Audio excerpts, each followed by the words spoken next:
ഈശോമിശിഹായ്ക്ക് സ്തുതിയായിരിക്കട്ടെ. ಪ್ರಭು ಯೇಸು ಕ್ರಿಸ್ತರಿಗೆ ಸ್ತುತಿಯಾಗಲಿ. ഈശോമിശിഹായിൽ ഏറ്റവും സ്നേഹം നിറഞ്ഞ സഹോദരി സഹോദരന്മാരെ, ಪ್ರಭು ಯೇಸು ಕ್ರಿಸ್ತರಲ್ಲಿ ಆತ್ಮೀಯ സഹോദര സഹോദരിಯರೇ, RRC ധ്യാന കേന്ദ്രത്തിൽ നിന്ന് എല്ലാവർക്കും പ്രാർത്ഥനാശംസകൾ നേരുന്നു. RRC ಧ್ಯಾನ ಕೇಂದ್ರದ ಪರವಾಗಿ ನಿಮ್ಮೆಲ್ಲರಿಗೂ ಪ್ರಾರ್ಥನಾ ಶುಭವನ್ನು ಕೋರುತ್ತಿದ್ದೇವೆ. കർത്താവിന്റെ വചനപ്രഘോഷണത്തിൽ നമ്മൾ ഒന്നുചേർന്ന് യാത്ര ചെയ്തുകൊണ്ടിരിക്കുകയാണ്. ದೇವರ ವಾಕ್ಯದೊಡನೆ ಸೇರಿ ನಾವು ಒಟ್ಟಾಗಿ ಪ್ರಯಾಣ ಮಾಡುತ್ತಿದ್ದೇವೆ. ലോകമെങ്ങും ഈശോയുടെ സുവിശേഷം എത്തട്ടെ എന്ന് പ്രാർത്ഥിക്കുന്നു. ಲೋಕದ ಎಲ್ಲೆಡೆಗೆ ಈ ಸುವಾರ್ತೆ ಸಾರಲ್ಪಡಲಿ. പ്രത്യേകിച്ച് കർണാടക ദേശത്ത് നമ്മൾ വചനം കത്തിക്കാനുള്ള ഒരു ശ്രമത്തിലാണ്. ವಿಶೇಷವಾಗಿ ಕರ್ನಾಟಕ ರಾಜ್ಯದಲ್ಲಿ ದೇವರ ವಾಕ್ಯ ಎಂಬ ಬೆಂಕಿ ಹಬ್ಬಿ ಹರಡಲಿ. നമ്മൾ ദൈവത്തിന്റെ വചനം ഉൽപ്പത്തി പുസ്തകം തിരുവചനം പഠിച്ചുകൊണ്ടിരിക്കുകയാണ്. ನಾವು ആദികാಂಡವನ್ನು ಅಧ್ಯಯನ ಮಾಡುತ್ತಾ ಬಂದಿದ್ದೇವೆ. നമുക്ക് പ്രാർത്ഥിച്ചുകൊണ്ട് തുടങ്ങാം. പരിശുദ്ധ അമ്മയോട് ചേർന്ന് നിന്ന് പ്രാർത്ഥിക്കാം.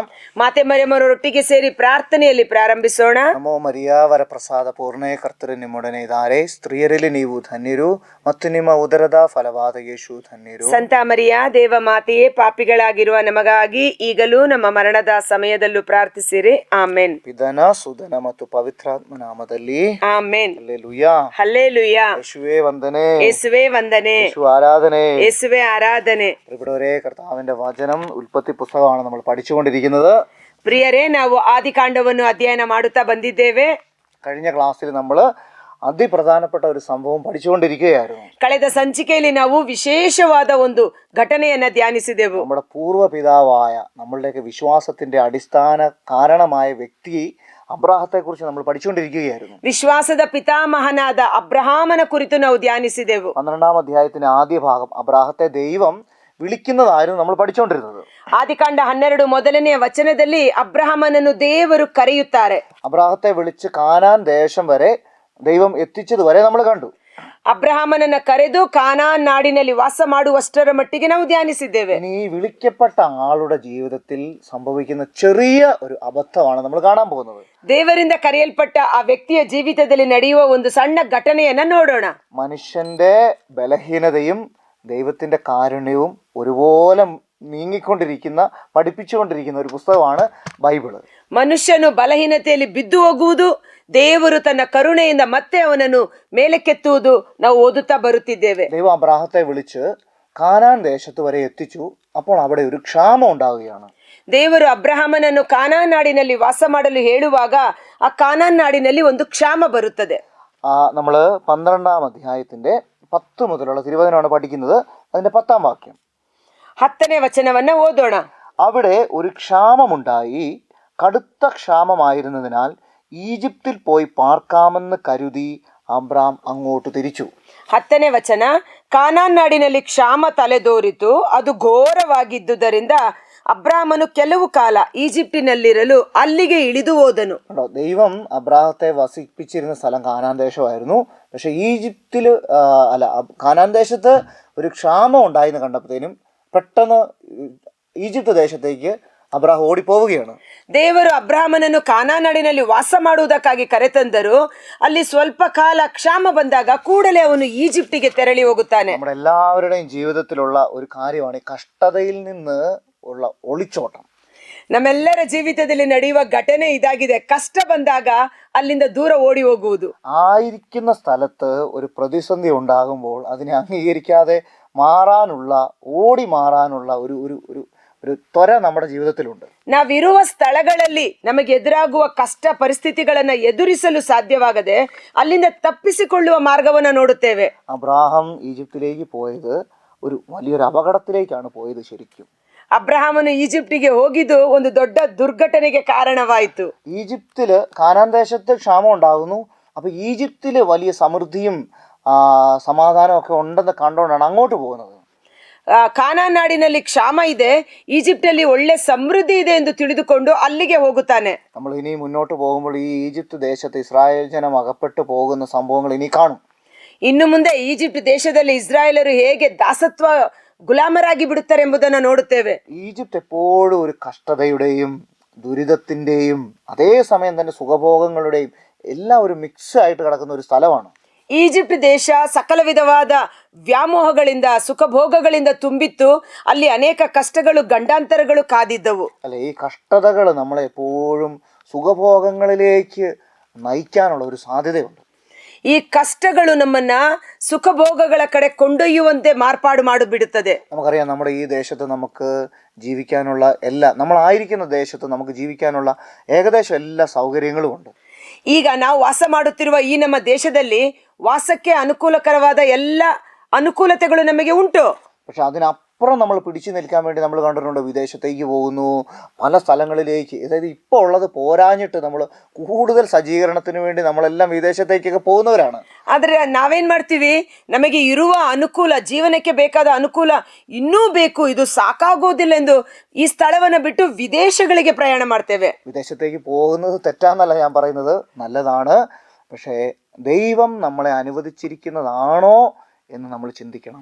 ವಿದೇಶಕ್ಕೆ ನೀವು ಹೋಗಬಾರದು ಎಂದು ಹೇಳುತ್ತಿಲ್ಲ, ಬದಲಿಗೆ ವಿದೇಶಕ್ಕೆ ಹೋಗಲು ದೇವರ ಅನುಮತಿ ಇದೆಯೇ ಎಂದು ನೀವು ತಿಳಿದುಕೊಳ್ಳಬೇಕು. കഠിന ക്ഷാമം അബ്രാഹത്തെ കാനാൻ ദേശത്ത് നിന്ന് ഈജിപ്ത് ദേശത്തേക്ക് പോകാൻ നിർബന്ധിക്കുകയാണ്. ಘೋರ ಕ್ಷಾಮ ಕಾನಾನ್ ನಾಡನ್ನು ಬಿಟ್ಟು ಈಜಿಪ್ಟ್ ದೇಶಕ್ಕೆ ಹೋಗುವಂತೆ ಅಬ್ರಹಾಮನಿಗೆ ಪ್ರೇರೇಪಣೆ ನೀಡುತ್ತೆ. അവിടെ എത്താറായപ്പോഴാണ് അബ്രാഹത്തിന് പെട്ടെന്നൊരു മരണഭയം ഉണ്ടാവുകയാണ്. ಅಲ್ಲಿಗೆ ಹೋದ ಮೇಲೆ ಅವನಿಗೆ ಒಂದು ದೊಡ್ಡ ಮರಣ ಭಯ ಉಂಟಾಯಿತು. സാറായെ പ്രതി അബ്രാഹത്തെ കൊല്ലുകയും സാറായെ അവർ സ്വന്തമാക്കുകയും ചെയ്യുമോ എന്നൊരു ഭയം അബ്രാഹത്തിന്റെ ഉള്ളിലേക്ക് വരികയാണ്. ತನ್ನ ಹೆಂಡತಿ ಸಾರಳ ನಿಮಿತ್ತ ಈ ಜನರು ನನ್ನನ್ನು ಕೊಂದು ಹಾಕಬಹುದು, ಆಕೆಯನ್ನ ವಶಪಡಿಸಿಕೊಳ್ಳಬಹುದು ಎಂದು ಒಂದು ಮರಣ ಭಯ ಅವನಲ್ಲಿ ಉಂಟಾಯಿತು. അപ്പൊ അബ്രാഹം എന്താണ് ചെയ്തു കൂട്ടുന്നതെന്ന് നമുക്ക് കാണാം. ಆಗ ಅಬ್ರಾಮ ಯಾವ ಉಪಾಯ ಮಾಡುತ್ತಾನೆಂದು ನೋಡೋಣ. 12-ാം അധ്യായം 11-12 വാക്യങ്ങൾ. 12ನೇ ಅಧ್ಯಾಯ ವಚನ 11, 12. ഈജിപ്തിലെത്താറായപ്പോൾ ഭാര്യ സാറായെ വിളിച്ച് അവൻ പറഞ്ഞു, നീ കാണാൻ അഴകുള്ളവളാണെന്ന് എനിക്കറിയാം. ಈಜಿಪ್ಟನ್ನು ಪ್ರವೇಶಿಸುವುದಕ್ಕೆ ಮುಂಚೆಯೇ ತನ್ನ ಹೆಂಡತಿ ಸಾರಯಳಿಗೆ, ನೀನು ಬಲು ಚೆಲುವಾದ ಹೆಣ್ಣು, നിന്നെ കാണുമ്പോൾ ഈജിപ്തുകാർ പറയും, ഇവൾ അവന്റെ ഭാര്യയാണ്, എന്നിട്ട് എന്നെ അവർ കൊന്നുകളയുകയും നിന്നെ ജീവിക്കാൻ അനുവദിക്കുകയും ചെയ്യും. ಈಜಿಪ್ಟಿನವರು ನಿನ್ನನ್ನು ನೋಡಿ ನೀನು ನನ್ನ ಹೆಂಡತಿಯಾಗಿರಬಹುದೆಂದು ಊಹಿಸಿ ನನ್ನನ್ನು ಕೊಂದು ನಿನ್ನನ್ನು ಜೀವದಿಂದ ಉಳಿಸಾರು. നീ മൂലം എനിക്ക് ആപത്തുണ്ടാകാതിരിക്കാൻ നിന്നെ പ്രതി അവർ എൻ്റെ ജീവൻ രക്ഷിക്കാൻ വേണ്ടി നീ എൻ്റെ സഹോദരിയാണെന്ന് പറയണം. ಆದ ಕಾರಣ ನೀನು ನನಗೆ ತಂಗಿ ಎಂದೇ ಅವರಿಗೆ ಹೇಳು, ಆಗ ನಿನ್ನ ನಿಮಿತ್ತ ನನಗೆ ಸತ್ಕಾರ ದೊರಕುವುದು, ನಿನ್ನ ದೆಸೆಯಿಂದ ನನ್ನ ಪ್ರಾಣ ಉಳಿಯುವುದು ಎಂದು ತಿಳಿಸಿದನು. ഇതാണ് ദൈവം നൽകുന്നിടത്ത് നിന്ന് വേറെ ചില സുഖഭോഗങ്ങളിലേക്ക് പോകുമ്പോൾ നമ്മളെ ചില ഭയങ്ങളും ചില സത്യസന്ധമല്ലാത്ത ജീവിത രീതികളും എല്ലാം നമ്മുടെ ജീവിതത്തിലേക്ക് കയറി വരും. ದೇವರ ಚಿತ್ತವಿಲ್ಲದೆ ನಾವು ಬೇರೆ ಸ್ಥಳಗಳಿಗೆ ಹೋಗುವಾಗ ಈ ರೀತಿಯ ಪ್ರತಿಕೂಲ ಸ್ಥಿತಿಗಳು ಮತ್ತು ಭಯಗಳು ನಮ್ಮಲ್ಲಿ ಕಾರ್ಯ ಮಾಡುತ್ತದೆ. കാനാൻ ദേശത്ത് ക്ഷാമം മാത്രമേ ഉണ്ടായിരുന്നുള്ളൂ, പക്ഷെ ഈജിപ്ത് ദേശത്ത് മരണം പതിയിരിക്കുന്നതായിട്ട് അബ്രാഹത്തിന് മനസ്സിലാവുകയാണ്. ಕಾನಾನ್ ನಾಡಿನಲ್ಲಿ ಕ್ಷಾಮ ಮಾತ್ರ ಇತ್ತು, ಆದ್ರೆ ಈಜಿಪ್ಟಿಗೆ ಹೋದ ಮೇಲೆ ಅವನಲ್ಲಿ ಮರಣಕ್ಕೆ ತಕ್ಕ ಭಯ ಇದೆ ಎಂಬುದು ಗೊತ್ತಾಯಿತು. കേട്ടോ, ദൈവം അബ്രാഹത്തിന് സാറായ ഭാര്യയായിട്ടാണ് നൽകിയത്, വൈഫായിട്ടാണ് നൽകിയത്. പക്ഷെ അവിടെ ചെന്ന് കഴിയുമ്പോഴത്തേനും വേറെ ഒരു ഉരുണ്ടുകളി നടത്തുകയാണ്. നീ എൻ്റെ സഹോദരിയാണെന്ന് പറയണം, അല്ലെ അവരെന്നെ കൊല്ലും. അങ്ങനെ ഒരു കണ്ടോ, ദൈവത്തിൽ നിന്ന് ദൈവം പറയാത്ത വഴിയെ പോകുമ്പോൾ ഇങ്ങനെ ചില സംശയങ്ങളും ഇങ്ങനെ ചില ഭയങ്ങളും പലതരത്തിലുള്ള കാര്യങ്ങളും നമ്മളെ വേട്ടയാടും. ದೇವರು ಸಾರಯಳನ್ನು ಅಬ್ರಾಹ್ಮನಿಗೆ ಹೆಂಡತಿಯಾಗಿ ಕೊಟ್ಟಿದ್ದು, ಆದ್ರೆ ಇವನು ದೇವರ ಯೋಜನೆಗೆ ವಿರುದ್ಧವಾಗಿ ಆ ಸ್ಥಳದ ಒಂದು ಪರಿಸ್ಥಿತಿಯನ್ನು ಅರಿತುಕೊಂಡು ಇವನು ತನ್ನದೇ ಆದ ಕುತಂತ್ರ, ನೀನು ನನ್ನ ತಂಗಿ ಎಂದು ಹೇಳು ಎಂಬುದಾಗಿ ಅದನ್ನ ತಿರುಚು ಮಾತನಾಡುತ್ತಾನೆ. ഇനി ഈജിപ്തിൽ എത്തിക്കഴിയുമ്പോൾ ഉണ്ടാകുന്ന സംഭവം നമുക്ക് വായിക്കാം. ಈಜಿಪ್ಟಿಗೆ ಹೋದ ಮೇಲೆ ಏನಾಯಿತೆಂಬುದನ್ನು ನೋಡೋಣ. 14-ാം വാക്യം. അവർ ഈജിപ്തിലെത്തി, അവൾ കാണാൻ വളരെ അഴകുള്ളവളാണെന്ന് ഈജിപ്തുകാർക്ക് മനസ്സിലായി. 14ನೇ ವಚನ. ಅಬ್ರಾಹ್ಮನು ಈಜಿಪ್ಟಿಗೆ ಬಂದಾಗ ಈಜಿಪ್ಟಿನವರು ಅವನ ಸಂಗಡ ಇದ್ದ ಹೆಣ್ಣು ಬಹಳ ಚೆಲುವೆ ಎಂದುಕೊಂಡರು. 15-ാം വാക്യം. അവളെ കണ്ടപ്പോൾ ഫറവോയുടെ സേവകന്മാർ അവളെപ്പറ്റി ഫറവോയോട് പുകഴ്ത്തി പറഞ്ഞു, അവൾ ഫറവോയുടെ കൊട്ടാരത്തിലേക്ക് ആനയിക്കപ്പെട്ടു. ಫರೋಹನ ಪದಾಧಿಕಾರಿಗಳು ಆಕೆಯನ್ನು ನೋಡಿ ಬಂದು ಆಕೆಯ ಚೆಲುವನ್ನು ಅವನ ಮುಂದೆ ಹೊಗಳಿದರು. ಅವನು ಆಕೆಯನ್ನು ಅರಮನೆಗೆ ಕರೆಸಿದನು. അവിടെ എത്തി ഒരു ദൈവഭയമില്ലാത്ത ഒരു ജനത്തിന്റെ ഇടയിലേക്ക് നമ്മൾ എത്തിപ്പെടുമ്പോൾ ഉണ്ടാകുന്ന വലിയ തിന്മയാണ് ഇവിടെ പറഞ്ഞു വെക്കുന്നത്. ದೈವ ಭಯಭಕ್ತಿ ಇಲ್ಲದ ಜನರ ನಡುವೆ ಸೇರಿಕೊಂಡಾಗ ಎಂತ ದೊಡ್ಡ ಅಪಾಯಕ್ಕೆ ಅವರು ಸಿಕ್ಕಿಹಾಕಿಕೊಂಡರು. അല്ലെ, കാണുന്നവരെല്ലാം ഒരാളുടെ വൈഫാണെന്നോ അല്ലെങ്കിൽ സഹോദരിയാണെന്നോ ഒരു നോട്ടവും ഇല്ല. കാണുന്നവരെല്ലാം അവർക്ക് ഇഷ്ടപ്പെട്ടവരെല്ലാം സ്വന്തമാക്കാനുള്ള ഒരു പ്രവണത കാണുകയാണ്. ನೋಡಿ, ಆ ಈಜಿಪ್ಟಿನ ಜನರ ಸ್ವಭಾವ ಹೇಗೆ, ಅವರು ಹೆಂಡತಿಯಾಗಿರಲಿ ತಂಗಿರಲಿ ನೋಡುವವರೆಲ್ಲ ಅವರಿಗೆ ಬೇಕು ಎಂಬ ಮೋಹ ಅವರಲ್ಲಿತ್ತು. ഇതാണ് ദൈവഭയമില്ലാത്ത ഒരു ദേശത്തോ ഒരു വ്യക്തിയുടെ അടുത്തോ ഒരു സ്ഥലത്തോ നമ്മൾ ചെന്നുപെട്ടാൽ വലിയ തിന്മയിലേക്ക് നമ്മൾ വീഴാനുള്ള ഒരു സാധ്യതയുണ്ട്. ದೈವ ಭಯ ಇಲ್ಲದ ಒಂದು ಸ್ಥಳ, ಒಂದು ವ್ಯಕ್ತಿ, ಒಂದು ಕುಟುಂಬದಲ್ಲಿ ನಾವು ಸಂಪರ್ಕ ಇಟ್ಟುಕೊಂಡರೆ ಇಂಥ ದುರ್ಘಟನೆ ನಮ್ಮಲ್ಲಿ ನಡೆಯುತ್ತದೆ. ഈ ഒരു കാലഘട്ടം നമ്മളൊന്ന് വിലയിരുത്തി നോക്കിയേ. ഈ കാലഘട്ടത്തിന്റെ ഏറ്റവും വലിയൊരു പ്രത്യേകത സൃഷ്ടപ്രപഞ്ചത്തിന്റെ ആദ്യ കാലഘട്ടത്തിൽ തന്നെ പറഞ്ഞു വെച്ചിരിക്കുകയാണ്. ಇತ್ತೀಚಿನ ದಿನಗಳಲ್ಲಿ ನಡೆಯುತ್ತಿರುವ ಘಟನೆಗಳು ನಮ್ಮ ಕಣ್ಮುಂದೆಯೇ ಇದೆ, ಆದರೆ ಇದು ಆದಿಕಾಂಡದಲ್ಲೇ ಬರೆಯಲ್ಪಟ್ಟಿದೆ.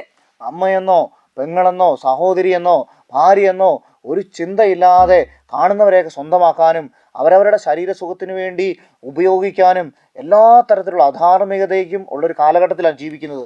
ഇത് പണ്ടേ പറഞ്ഞു വെച്ചിരിക്കുകയാണ്. ആ ഭാര്യ, അബ്രാഹത്തിന്റെ ഭാര്യ സാറായെ ഫറവോയുടെ കൊട്ടാരത്തിലേക്ക് വിളിച്ചോണ്ട് പോവുക, ഫറവോയ്ക്ക് ഭാര്യയാക്കാൻ വേണ്ടി. ನೋಡಿ, ತಾಯಿ ತಂಗಿ ಸ್ನೇಹಿತೆ ಅಂತ ಒಂದು ಪ್ರೀತಿ ವಾತ್ಸಲ್ಯದಿಂದ ಅವರನ್ನ ನೋಡದೆ ಆ ಹೆಣ್ಣು ಎಂದು ಗೊತ್ತಾದರೆ ಸಾಕು ಅವರನ್ನ ದುರುಪಯೋಗ ಪಡಿಸಿಕೊಳ್ಳಲು ಈ ಜನರು ಸಿದ್ಧರಾಗಿರುತ್ತಾರೆ. ಆಕೆಯನ್ನ ಫರೋಹನ പദാധികാരികൾ തെಗೆದುಕೊಂಡು അരമನೆಗೆ ತೆಗೆದುಕೊಂಡು ಹೋಗುತ್ತಾರೆ. പക്ഷേ അവിടെ ഈ ഫറവോ ഈ അബ്രാഹത്തിന്റെ ഭാര്യ, തിരഞ്ഞെടുക്കപ്പെട്ടവന്റെ ഭാര്യയെ കൊണ്ട് ഫറവോയുടെ കൊട്ടാരത്തിലോട്ട് പോകുമ്പോഴത്തേനും ഫറവോയ്ക്ക് വലിയ മഹാമാരികൾ, ആപത്തുകൾ വന്നു കൂടുകയാണ്. ದೇವರಿಂದ ಆಯ್ಕೆ ಮಾಡಲ್ಪಟ್ಟ ಅಬ್ರಹಾಮನ ಹೆಂಡತಿಯನ್ನು ಆ ಫರೋಹ ರಾಜ ಹೆಂಡತಿಯನ್ನಾಗಿ ಮಾಡಿಕೊಳ್ಳಲು ತೀರ್ಮಾನ ಮಾಡಿದಾಗ ಅದರ ನಿಮಿತ್ತ ಅವನ ಅರಮನೆಯಲ್ಲಿ ಅನೇಕ ಕಷ್ಟಗಳು ಉಂಟಾಗುತ್ತದೆ. ദൈവഹിതമല്ലാത്ത ഒരു സ്വന്തമാക്കൽ, അത് വ്യക്തിയാവാം, ഒരു വസ്തുവാകാം, എന്തു വേണമെങ്കിലും ആകാം, ഇതുപോലെ ചില തിന്മകൾ നമ്മുടെ ജീവിതത്തിൽ മറഞ്ഞു കിടപ്പുണ്ട്. ದೇವರ ಚಿತ್ತಕ್ಕೆ ವಿರೋಧವಾಗಿ ವ್ಯಕ್ತಿಗಳಾಗಿರಬಹುದು, ವಸ್ತುಗಳಾಗಿರಬಹುದು, ಅವುಗಳನ್ನು ನಾವು ಪಡೆದುಕೊಂಡರೆ ನಾವು ಸಂಕಷ್ಟಕ್ಕೆ ಗುರಿಯಾಗುತ್ತೇವೆ. നമുക്കൊരു ഒരു ഭാര്യയുടെ കാര്യത്തിലാണെങ്കിൽ നമ്മൾ ഉൽപ്പത്തി പുസ്തകത്തിന് ആദ്യം തന്നെ കണ്ടു, നിനക്ക് ചേർന്ന ഇണയെ ഞാൻ തരുന്നു. അത് ദൈവം ഒരു വ്യക്തിയെ അവൻ്റെ ജീവിത പങ്കാളിയായിട്ട് കുടുംബജീവിതത്തിന് വേണ്ടി തന്നിട്ടുണ്ട്. ಆದಿಕಾಂಡದಲ್ಲೇ ನಾವು ನೋಡುತ್ತೇವೆ, ನಿನಗೆ ತಕ್ಕ ಸಂಗಾತಿಯನ್ನು ನಾನು ಕೊಡುತ್ತೇನೆ ಎಂದು ದೇವರು ಸೃಷ್ಟಿ ಮಾಡಿಕೊಟ್ಟರು. ദൈവഭയം ഇല്ലാത്ത ഈജിപ്ത് ജനതയ്ക്ക് ഇതൊന്നും അറിയത്തില്ല. അവർ സ്ഥലത്തോട്ട് ചെല്ലുന്നു, അവിടെ കാണുന്നവരെ എല്ലാം പിടിച്ചങ്ങ് സ്വന്തമാക്കുകയാണ്. ಆದರೆ ದೇವರ ಭಯಭಕ್ತಿ ಇಲ್ಲದ ಈಜಿಪ್ಟಿನ ಕ್ರೂರ ಜನರು ಇದರ ಅರಿವಿಲ್ಲದೆ ತಮಗೆ ಬೇಕಾದವರನ್ನೆಲ್ಲ ಹೆಂಡತಿಯನ್ನಾಗಿ ಮಾಡಿಕೊಳ್ಳಲು ಮುಂದಾಗುತ್ತಾರೆ. പക്ഷേ അവിടെയും ദൈവത്തിന്റെ വലിയ ഒരു കരുണ നമ്മൾ കാണുന്നുണ്ട് ഇവിടെ. ಅಂತ ಸಮಯದಲ್ಲೂ ದೇವರ ಅಪಾರ ಕರುಣೆ ಅಬ್ರಹಾಮನ ಕುಟುಂಬದ ಮೇಲೆ ಬಂದುದನ್ನು ನೋಡುತ್ತೇವೆ. അപ്പോ അബ്രാഹത്തിന്റെ ഭാര്യയെ ആണെന്ന്, ഈ അബ്രാഹത്തിന്റെ ഭാര്യയാണ് സാറ എന്ന് പതിയെ പതിയെ ഫറവോയ്ക്കും ഈജിപ്തുകാർക്കും ഇത് മനസ്സിലാകുന്നുണ്ട്. ಈ ಸಾರಳು ಅಬ್ರಹಾಮನ ಹೆಂಡತಿ ಎಂಬುದು ಕಾಲಕ್ರಮೇಣ ಆ ಅಧಿಕಾರಿಗಳಿಗೂ ಫರೋಹ ರಾಜನಿಗೂ ತಿಳಿದು ಬರುತ್ತದೆ. അപ്പോൾ പെട്ടെന്ന് ഇവർക്ക് തന്നെ ഒരു ദൈവഭയം വരികയാണ്. ഇനി ഇങ്ങനെ ഒരു സ്വന്തമാക്കൽ നടത്തിയാൽ ശരിയാവത്തില്ല. അപ്പോൾ പെട്ടെന്ന് ഇവരെ തിരിച്ചുവിടാൻ വേണ്ടി തുടങ്ങുകയാണ്. ಈಕೆಯ ನಿಮಿತ್ತ ನಮಗೆ ಈ ಕಷ್ಟ ಸಂಕಟಗಳು ಬಂದಿದೆ ಎಂದು ಗೊತ್ತಾದಾಗ ದೇವರಿಗೆ ಭಯಪಟ್ಟು ಆ ಸಾರಳನ್ನು ಅವರು ಬಿಟ್ಟು ಬಿಡುತ್ತಾರೆ. അപ്പോൾ ദൈവം കണ്ടോ, ദൈവം ഇങ്ങനെ ഒരു അബദ്ധത്തിൽ പോയി ചാടുമ്പോൾ പോലും ദൈവം അബ്രാഹത്തെയും ഭാര്യയെയും രക്ഷിക്കാൻ തയ്യാറാവുകയാണ്. ನೋಡಿ, ಅಬ್ರಹಾಮನ ಒಂದು ತಪ್ಪಿನ ಕೆಲಸದಿಂದಾಗಿ ಆದರೂ ಸಹ ದೇವರ ಕರುಣೆಯಿಂದ ಮತ್ತೆ ಅವರನ್ನ ದೇವರು ಸಂರಕ್ಷಣೆ ಮಾಡುತ್ತಾರೆ. ഇവിടെ നമ്മൾ ദൈവത്താൽ തിരഞ്ഞെടുക്കപ്പെട്ടവരാണ്. നമുക്ക് എപ്പോഴും ദൈവത്തിന്റെ ഒരു വലിയ സംരക്ഷണം, ഒരു പ്രാർത്ഥനയുടെ, ഒരു വിശുദ്ധിയുടെ, ഒരു വിശ്വാസത്തിന്റെ എല്ലാ സംരക്ഷണം നമ്മുടെ കൂടെ എപ്പോഴും ഉണ്ട്. ಪ್ರಿಯರೇ, ನಾವು ದೇವರಿಂದ ಆಯ್ಕೆ ಮಾಡಲ್ಪಟ್ಟವರಾದ ಕಾರಣ ಒಂದು ದೈವಿಕ ಸಂರಕ್ಷಣೆ, ಪ್ರಾರ್ಥನೆಯ ಕೋಟೆ ನಮ್ಮ ಸುತ್ತಲೂ ಸದಾಕಾಲ ಇರುತ್ತದೆ. അബ്രാഹം ദൈവത്തോട് പ്രാർത്ഥിച്ച് കാണണം ആഴത്തിൽ, ദൈവമേ എനിക്കൊരു അബദ്ധം പറ്റിയെന്ന്. അതുകൊണ്ട് ഫറവോ അബ്രാഹത്തോട് കരുണ കാണിക്കാൻ ദൈവം ഇടയാക്കി. ಅಬ್ರಹಾಮನು ಬಹುಶಃ ಕಷ್ಟದ ಸಮಯದಲ್ಲಿ ದೇವರಲ್ಲಿ ಮೊರೆಯಿಟ್ಟಿರಬೇಕು. ಆದ ಕಾರಣ ದೇವರು ಆ ಫರೋಹನ ಹೃದಯದಲ್ಲಿ ಮಾತನಾಡಿದರು. അതായത് ദൈവം തെരഞ്ഞെടുത്തവരുടെ മേൽ ഒരു പോറൽ പോലും ഉണ്ടാകുകയില്ല, ഒരു പരാജയം ഉണ്ടാകുകയില്ല. ദൈവം സംരക്ഷിക്കുമെന്ന് ഈ തിരുവചനം നമ്മളെ ഓർമ്മിപ്പിക്കുകയാണ്. ದೇವರಿಂದ ಆಯ್ಕೆ ಮಾಡಲ್ಪಟ್ಟ ಮಕ್ಕಳಿಗೆ ಯಾವ ಕೆಟ್ಟ ಘಟನೆಯೂ ನಡೆಯುವುದಿಲ್ಲ, ದೇವರೇ ಅವರನ್ನ ರಕ್ಷಿಸುತ್ತಾರೆ ಎಂಬುದು ಈ ಘಟನೆಯ ಮೂಲಕ ನಮಗೆ ಮನದಟ್ಟಾಗುತ್ತದೆ. നമ്മുടെ കുടുംബങ്ങളിൽ ഉണ്ടായിരിക്കേണ്ട വിശ്വസ്തത, അല്ലെങ്കിൽ ബന്ധങ്ങളിൽ ഉണ്ടായിരിക്കേണ്ട വിശ്വസ്തത എപ്രകാരമായിരിക്കണമെന്ന് തിരുവചനം നമ്മളെ ഓർമ്മിപ്പിക്കുകയാണ്. ನಮ್ಮ ಕುಟುಂಬಗಳಲ್ಲಿ ಅಥವಾ ನಮ್ಮ ಸಹೋದರರಲ್ಲಿ ಯಾವ ರೀತಿಯ ಸತ್ಸಂಬಂಧ ಇರಬೇಕೆಂಬುದು ಈ ವಚನದಿಂದ ನಮಗೆ ವೇದ್ಯವಾಗುತ್ತದೆ. ദൈവഹിതമല്ലാത്ത ഒരു സ്വന്തമാക്കൽ, അത് നേരിട്ടാവാം, അത് ഹൃദയത്തിലാവാം, ദൈവം ഒരിക്കലും അത് അംഗീകരിക്കുകയില്ല. ದೇವರಿಗೆ ವಿರೋಧವಾಗಿ ವ್ಯಕ್ತಿಯನ್ನಾಗಲಿ ವಸ್ತುವನ್ನಾಗಲಿ ನಾವು ನಮ್ಮದಾಗಿಸಿಕೊಂಡರೆ ಅದು ನಮಗೆ ಒಳಿತಾಗದು. ഹൃദയത്തിൽ പോലും നമ്മൾ ഇത്തരത്തിലൊരു വ്യക്തിയെ കയറ്റി വെക്കരുതെന്നാണ് തിരുവചനം ഓർമ്മിപ്പിക്കുന്നത്. ಹೃದಯದಲ್ಲಿಯೂ ಸಹ ನಾವು ಅಂತ ವ್ಯಕ್ತಿಗಳನ್ನ ഇരലു അവകാശ ಮಾಡಿಕೊಡಬಾರದು. അപ്പം ഇന്ന് ഈ വചനം പഠിക്കുമ്പോൾ നമ്മൾ ആഴത്തിൽ ചിന്തിക്കണം നമ്മുടെ കുടുംബത്തെ പറ്റി. ദൈവഹിതമല്ലാത്തത് എന്തെങ്കിലും എൻ്റെ കുടുംബത്തിലോ എൻ്റെ വ്യക്തികളിലോ സാഹചര്യത്തിലോ നമ്മൾ പ്രവേശിപ്പിച്ചിട്ടുണ്ടെങ്കിൽ അത് ഉപേക്ഷിക്കാൻ നമ്മൾ തയ്യാറാവണം. ಹಾಗಾದರೆ ಈಗ ನಾವು ಕೆಲವು ಕಾಲ ಯೋಚನೆ ಮಾಡೋಣ. ದೇವರ ಚಿತ್ತಕ್ಕೆ ವಿರೋಧವಾದ ವ್ಯಕ್ತಿಗಳು ವಸ್ತುಗಳು ನನ್ನ ಜೀವಿತದಲ್ಲಿ ಇದ್ದಾರೆ ಎಂಬುದು ಮನದಟ್ಟಾದರೆ ಈ ಸಮಯದಲ್ಲಿ ಅವರನ್ನು ನಮ್ಮಿಂದ ದೂರ ಮಾಡೋಣ. ഒരു കഷ്ടത വരുമ്പോൾ അബ്രാഹത്തെ പോലെ ഓടിപ്പോകാതെ, ഇനി ഓടിപ്പോയാലും ദൈവത്തിങ്കിലേക്ക് തിരിച്ചു വരാനുള്ള ഒരു സന്നദ്ധത നമ്മൾ കാണിക്കണം. ಕಷ್ಟ ನಮ್ಮ ಜೀವಿತದಲ್ಲಿ ಬಂದಾಗ ಅಬ್ರಹಾಮನಂತೆ ನಾವು ಬೇರೆ ಸ್ಥಳಕ್ಕೆ ಓಡಿ ಹೋಗಬಾರದು. ಮತ್ತೆ ಓಡಿ ಹೋದರೂ ಸಹ ಅಲ್ಲಿ ದೇವರ ಚಿತ್ತಕ್ಕನುಗುಣವಾಗಿ ಜೀವಿಸಲು ಮನಸ್ಸು ಮಾಡಬೇಕು. ഇനി ഒരു കഷ്ടതയിൽ നമ്മൾ പെടുമ്പോൾ ദൈവഹിതമല്ലെങ്കിൽ ആത്മാർത്ഥമായിട്ട് പ്രാർത്ഥിക്കുക. ദൈവം ഉറപ്പായിട്ട് നമ്മളെ രക്ഷിക്കും. ದೇವರ ಚಿತ್ತಕ್ಕೆ ವಿರುದ್ಧವಾಗಿ ನಮಗೆ ಕಷ್ಟಗಳು ಬಂದೊದಗಿದಾಗ ನಾವು ವಿಶ್ವಾಸದಿಂದ ದೇವರಲ್ಲಿ ಪ್ರಾರ್ಥಿಸೋಣ. ಖಂಡಿತವಾಗಿ ದೇವರು ನಮಗೆ ಸಹಾಯ ಮಾಡುವರು. ഈ ഇസ്രായേലിന്റെ ചരിത്രം മുഴുവൻ ഇങ്ങനത്തെ കാര്യങ്ങളാണ് നമ്മൾ പഠിക്കാൻ പോകുന്നത്. ഇസ്രായേൽ ഇനിയും ഈജിപ്തിൽ പോകുന്നുണ്ട്, ബാബിലോൺ അടിമത്തത്തിൽ പോകുന്നുണ്ട്, അങ്ങനെ പലതരത്തിൽ അടിമത്തത്തിൽ പോകുന്നുണ്ട്. ദൈവത്തിന്റെ വചനം ലംഘിക്കുമ്പോഴാണ് അത് പോകുന്നത്. പക്ഷെ അവരെ ദൈവത്തെ വിളിച്ചപേക്ഷിക്കുമ്പോൾ ദൈവം കരുണയോടെ തിരിച്ച് രക്ഷിക്കും. ಮುಂದಿನ ಅಧ್ಯಾಯಗಳಲ್ಲಿ ನಾವು ನೋಡುತ್ತೇವೆ ಇಸ್ರಾಯೇಲರು ಹೇಗೆ ಈಜಿಪ್ಟಿನ ದಾಸತ್ವದಲ್ಲಿ ಬ್ಯಾಬಿಲೋನ್ನ ದಾಸತ್ವದಲ್ಲಿ ಸಿಕ್ಕಿ ಹಾಕಿಕೊಂಡು ದೇವರಲ್ಲಿ ಮೊರೆಯಿಟ್ಟಾಗ ಸರ್ವೇಶ್ವರನು ಅವರನ್ನ ಕರುಣಿಸಿ ಬಿಡುಗಡೆ ಮಾಡಿದರು. കർത്താവിനോട് നമുക്ക് ചേർന്ന് നിൽക്കാം. ദൈവം നമ്മളെല്ലാവരെയും അനുഗ്രഹിക്കട്ടെ. ದೇವರೊಟ್ಟಿಗೆ ನಾವು ಸೇರಿ ಜೀವಿಸೋಣ. ದೇವರು ನಮ್ಮೆಲ್ಲರನ್ನು ಆಶೀರ್ವದಿಸಲಿ. നമുക്കൊരു നിമിഷം കണ്ണുകൾ അടച്ച് പ്രാർത്ഥിക്കാം. ಒಂದು ಕ್ಷಣ ಕಾಲ ನಮ್ಮ ಕಣ್ಗಳನ್ನ ಮುಚ್ಚಿ ಪ್ರಾರ್ಥಿಸೋಣ. പ്രത്യേകിച്ച് എല്ലാ ദമ്പതിമാരെ കുടുംബങ്ങളെ സമർപ്പിച്ച് പ്രാർത്ഥിക്കുകയാണ്. ವಿಶೇಷವಾಗಿ ಎಲ್ಲ ದಂಪತಿಗಳನ್ನು ಕುಟುಂಬಗಳನ್ನ ಸಮರ್ಪಿಸುತ್ತಾ ಪ್ರಾರ್ಥಿಸೋಣ. കർത്താവേ, പരസ്പര വിശ്വസ്തയോടെ ജീവിക്കാൻ ഞങ്ങളെ അനുഗ്രഹിക്കണമേ. ಪ್ರಭುವೇ, ಪರಸ್ಪರ ವಿಶ್ವಾಸದಲ್ಲಿ ನಂಬಿಗಸ್ತರಾಗಿ ಜೀವಿಸಲು ಕರುಣೆ ತೋರಿರಿ. തിന്മ നിറഞ്ഞ ദേശത്തേക്ക് അത്തരത്തിലുള്ള പ്രവണതകളിലേക്ക് പോകാതിരിക്കാൻ ഞങ്ങളെ സഹായിക്കണമേ.